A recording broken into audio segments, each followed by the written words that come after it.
Sudeep sir, ಸಾಮಾನ್ಯವಾಗಿ ನೀವು ಒಂದ್ ನಿಮಿಷ ರೀ ಎಸ್ ಮ್ಯಾಮ್. ಸುಷ್ಮಾ ಮೇಡಮ್ ಹೇಳಿದ್ರು ಅಂದ್ರೆ ನೀವು ವಾಪಸ್ ಬರೋದಕ್ಕೆ ಕಂಡೀಷನ್ಸ್ ಇರ್ಲಿಲ್ಲ, ಸಜೆಷನ್ ಅನ್ನುವಂಥದ್ದು ಇತ್ತು ಅಂತ. ಸೊ ಏನ್ ಸಜೆಸ್ಟ್ ಮಾಡಿದ್ರಿ ಅಂತ? ನನಗೆ ಫಸ್ಟ್ ಕೇಳಿದ್ದು, ನನಗೆ ಯಾವುದೇ ಚಾನೆಲ್ ಅಲ್ಲಿ ನೀವು ಏನಾರ ಹೋಗಿ ಎಷ್ಟು ಹಣ ಮಾಡಿ ಎಲ್ಲಾ ಇಡೀ ದೇಶದಲ್ಲಿ ಚೆನ್ನಾಗಿ ಬೆಳೀರಿ, ಏನೇ ಮಾಡಿ, ನಮ್ಮ ಮೂಲ ಕನ್ನಡ. ಕನ್ನಡಕ್ಕೆ ಪ್ರೀತಿ ತೋರಿಸ್ರಿ ಸ್ವಲ್ಪ, ಎಲ್ಲಿಂದ ಮೇಲಿಂದ. ಇಲ್ಲಿ ವಾಹಿನಿಯಿಂದ ನಮ್ಗೆ ಯಾವುದೇ ತರ ಆ ತರ ಕೊರತೆಗಳು ಬಂದಿಲ್ಲ, ಬರೋದು ಇಲ್ಲ. ಅದೇನೋ ಗೊತ್ತಿಲ್ಲ, ನನಗೆ ಆ ಪ್ರೀತಿ ಕಾಣಿಸ್ತಾ ಇರಲಿಲ್ಲ. ಇದು ಯಾರ ಮೇಲೂ ನಾನು ಬ್ಲೇಮ್ ಮಾಡ್ತಾ ಇಲ್ಲ, ನನ್ನ ವೈಯಕ್ತಿಕ. ನನಗೇನಂತಂದ್ರೆ ಬೇರೆ ಭಾಷೆಗಳಲ್ಲೂ ಚೆನ್ನಾಗಿ ನಡೀತಾ ಇರುತ್ತೆ, ನಡಿಬೇಕು.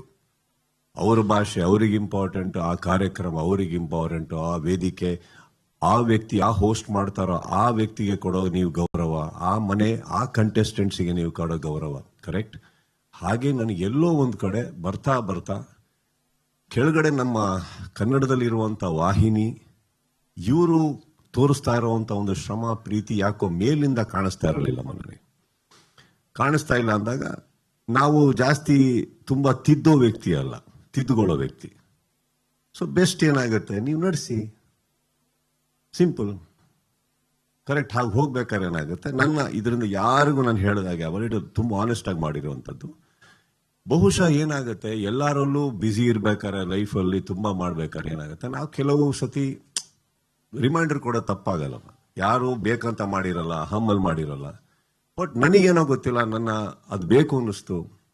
ನಮ್ಮ ಕನ್ನಡದಲ್ಲಿ ಇವತ್ತಿಗೆ ಇವರು ನೀವು TVR ಎಲ್ಲ ಹಾಕೊಳ್ಳೋದು ನೋಡಿದ್ರೆ ಯಾರು ಅಕ್ಕಪಕ್ಕ ಇಲ್ಲ. ಆ ರೇಟಿಂಗ್ಸ್ ಬರ್ತಾ ಇದೆ, ಅದು ಎಲ್ಲರ ಶ್ರಮ, ಒಬ್ರದಲ್ಲ. ಅಷ್ಟೇನಾ ಪ್ರೋಗ್ರಾಮ್? ಬರ್ಲಿ, ಬನ್ನಿ, ಯಾವಾಗ ಹೋಗಿ ವಿಸಿಟ್ ಹಾಕ್ರಿ ನಮ್ಮ ಊರಿಗೆ. ಒಳ್ಳೆ ಊರು, ರೋಡ್ಗಳು ಸ್ವಲ್ಪ ಆ ಕಡೆ ಈ ಕಡೆ ಇರ್ಬೋದು, ಪರವಾಗಿಲ್ಲ, ಬಟ್ ಚೆನ್ನಾಗಿದ್ದೀವಿ.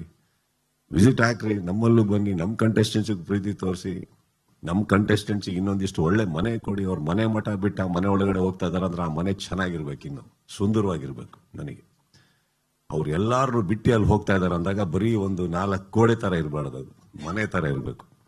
ನಮ್ಮ ವೀಕ್ಷಕರಿಗೆ ಆ ಮನೆ ನೋಡ್ತಾ ಇದ್ರೆ ಇನ್ನಷ್ಟು ಖುಷಿ ಆಗ್ಬೇಕು, ಅಯ್ಯೋ ನಾನು ಹೋಗ್ಬೇಕಿಲ್ಲ ಒಳಗಡೆ ಅಂತ. ನನ್ನ ವೇದಿಕೆ ನನ್ನ ಗತ್ತು ಅಲ್ವೇ, ಅಲ್ಲೇ ನನ್ನ ಇಡೀ ಬಿಗ್ ಬಾಸ್ ಜೀವನ ನಡೆಯೋದೇ ನನ್ನ ವೇದಿಕೆ ಮೇಲೆ. ಆ ವೇದಿಕೆ ಸ್ವಲ್ಪ ನನ್ನ ಮಟ್ಟಿಗೆ ನಾನು ಹೇಳೋದು, ನಮಗೆ ಕಂಫರ್ಟಬಲ್ ಆಗಿರ್ಬೇಕು, ಮಾಡಬೇಕು, ಚಿಕ್ಕದಾಗಿರ್ಬೇಕು, ನೀಟಾಗಿರ್ಬೇಕು. ಎಲ್ಲದಕ್ಕಿಂತ ಹೆಚ್ಚಾಗಿ ನನಗೆ ಗೊತ್ತಿರೋದು, ನಾವು ಏನೇ ಮಾಡಿದ್ರು ಮರಿಬಾರ್ದು, ನಮ್ಮ ರೇಟಿಂಗ್ ಬರ್ತಾ ಇರೋದು ನಮ್ಮ ಭಾಷೆ, ನಮ್ಮ ಜನ, ನಮ್ಮವರಿಂದ ಅಂದಮೇಲೆ ಅದು ನನಗೆ ಬಹಳ ಮುಖ್ಯ ಆಗುತ್ತೆ. ಹಾಗಂತ ಇಲ್ಲಿ ಯಾರು ತಪ್ಪು ಮಾಡ್ತಾ ಇದ್ರು ಅಂತಲ್ಲ, ಸರಿಪಡಿಸ್ಕೊಳ್ಳಿ ಅನ್ನೋದು ನನ್ನ ಆಸೆ ಇತ್ತು. ಖಂಡಿತವಾಗ್ಲೂ ಅದಕ್ಕೆ ಹಿಂದೇಟು ಯಾರೂ ಮಾಡಲಿಲ್ಲ, ಪ್ರತಿಯೊಬ್ಬರು ಬಂದರು, ಸ್ಪಂದಿಸಿದ್ರು. ಸೊ ನನಗೆ ಆ ಖುಷಿ ಇದೆ. ಇವಾಗ ಬರೀ ಮಾಡಲಿಲ್ಲ ಅನ್ನೋದಕ್ಕಿಂತ ಮನೆಯಲ್ಲೂ ಎಷ್ಟೋ ಮಿಸ್ಟೇಕ್ಸ್ಗಳಾಗ್ತಾ ಇರ್ತವೆ, ನಾವೆಲ್ಲ ಕೂತ್ ಮಾತಾಡಲ್ವೇ. ಬಟ್ ನನಗದು ಹೇಳೋ ರೀತಿ ಇತ್ತು, ಹೇಳಿದೆ ಅಷ್ಟೇ. ಸರ್, ಕೋಟ್ಯಾಂತರ ಅಭಿಮಾನಿಗಳು. ಒಂದ್ ನಿಮಿಷ ರೀ, ಫಸ್ಟ್ ಅವ್ರಿಗೆ ಹೋಗಿ ಬರ್ತೀನಿ ಸರ್. ನಿಮ್ಮ